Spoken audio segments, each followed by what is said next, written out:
Muy buenas noches, queridos amigos.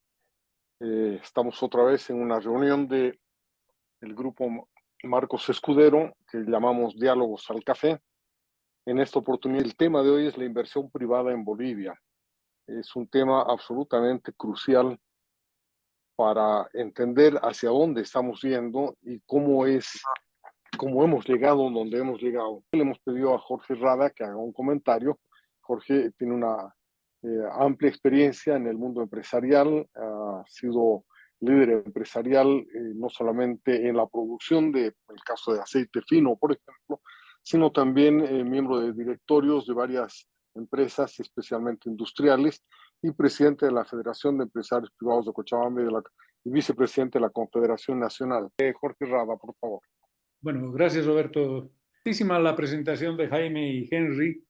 De alguna manera son obviamente coincidentes, manejan temas que a nivel del empresariado son ya el pan de cada día desde hace varios años y se resumen siempre en los conceptos de inseguridad jurídica, excesivos controles y fiscalización estatal, las restricciones comerciales, tanto en el mercado interno como en el de exportación, la presión fiscal a través de los impuestos habidos y legales e ilegales, las normas laborales, la imposibilidad de contratar gente sabiendo que si no sirve ese personal uno puede prescindir de él, pero que en la práctica no sucede así, y la burocracia administrativa que es el fruto del modelo que el gobierno tiene para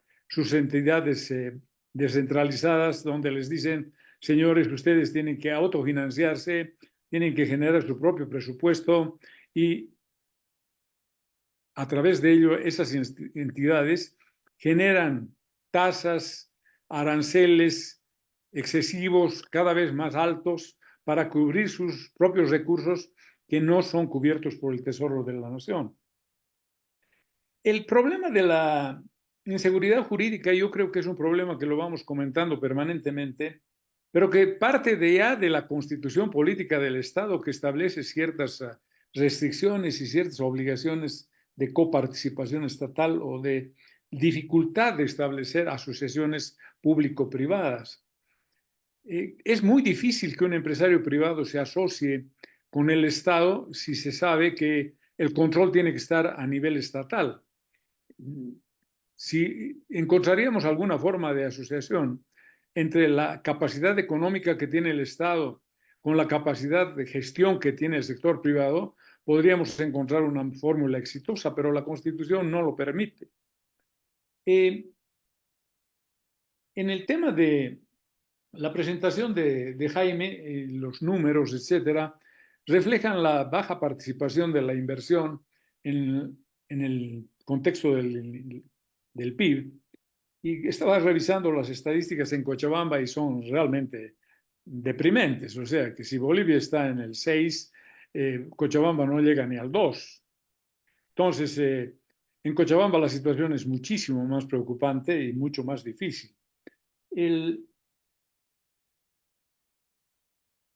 La pregunta que hacía Roberto de por qué la inversión extranjera directa pareciera ser el tema central del análisis económico de la inversión privada, tiene que ver con la capacidad de inversión que tiene el sector privado nacional.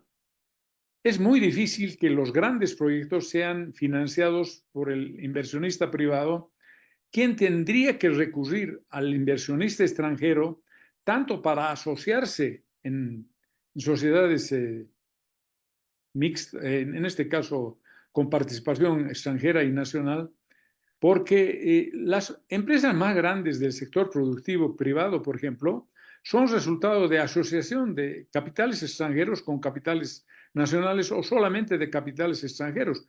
Tal es el caso de Alicorp, que tiene participación del Grupo Romero, PIL, que tiene participación del Grupo Rodríguez Banda del Perú, tenemos el tema de CBN, etcétera. Las empresas grandes son resultado de inversión extranjera directa y cuando no hay esta, las inversiones privadas son relativamente pequeñas.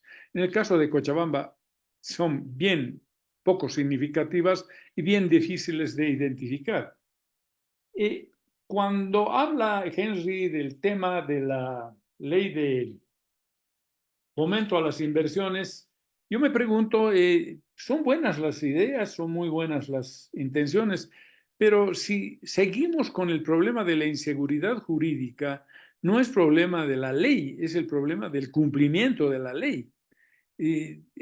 Se emitiría la ley, pero si esta no se cumple, no ayudaría en absoluto a la solución del problema. Como complemento a esta idea que tiene Henry en su presentación, yo recuerdo que había una institución que se llamaba el INALPRE, el Instituto Nacional de Preinversión. Era una institución que ya hacía tenía el mecanismo de revisión y aprobación de todos estos proyectos que podían ser sujetos de exención impositiva tanto a nivel de la importación de bienes de capital como en lo que se refiere a tributos temporales, tanto a nivel de utilidades como incluso del IVA. El INALPRE tenía también un área que era muy interesante que se refería a lo que son las preinversiones. La preinversión debería ser el objeto de un análisis más cuidadoso porque eso es lo que nos llevaría a la ayuda a los emprendedores y a inversionistas jóvenes que a veces tienen buenas ideas, pero no tienen los recursos para realizar los estudios.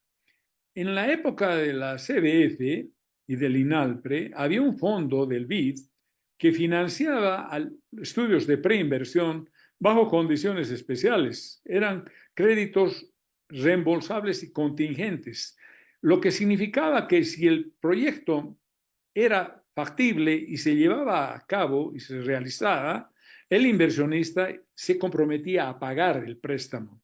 Mientras que si el estudio terminaba en negativo, el crédito se hacía no reembolsable. Entonces, de esa manera realmente se hacía un fomento a la preinversión y se activaba a todo ese ejército que hay de jóvenes profesionales y que pueden tener criterios de emprendedurismo. También cuando Henry habla del fomento a las exportaciones, hay algunas leyes que ya están dadas de fomento a las exportaciones, caso de RITEX, por ejemplo, que es un reembolso a las importaciones temporales que luego se regresan al exterior a través de producto transformado. Esto ayuda a importar materias primas temporalmente, uno las transforma, las termina y las reexporta y con una póliza o una letra de garantía, uno se libera de estar pagando los aranceles que corresponderían a la importación de esas materias primas. Entonces, en la ley de fomento, en este caso, deberíamos intentar de conciliar estos antecedentes que habían en el INALPRE, que hay en el RITEX, etc. Nuestro problema de inversión local ahora se complica por la falta de ahorro interno. Al no haber ahorro interno, la banca no tiene mecanismos de fomento a las inversiones a través de préstamos. Y ustedes saben que el factor multiplicador de la inversión que genera el ingreso se reduce y al no haber ingreso hay menos movimiento económico. Al no haber el ahorro interno, uno debería recurrir al ahorro externo, que se viene a través de préstamos internacionales. Pero ahora con la calificación CCC, ¿de dónde podríamos pensar que va a venir un financiamiento externo? Entonces, verdaderamente estamos sin capacidad de invertir a nivel del sector privado y ampliado, en este caso, al sector público. Creo que el cambio de modelo económico es una necesidad, pero es muy difícil que este modelo cambie mientras no cambie la filosofía política del actual gobierno y solo dependería de cuál mentalidad vendría en las elecciones del 2025. Yo no pienso que venga un Milei, pero ojalá que venga un intermedio o un parecido para que pueda cambiar el modelo económico. Gracias.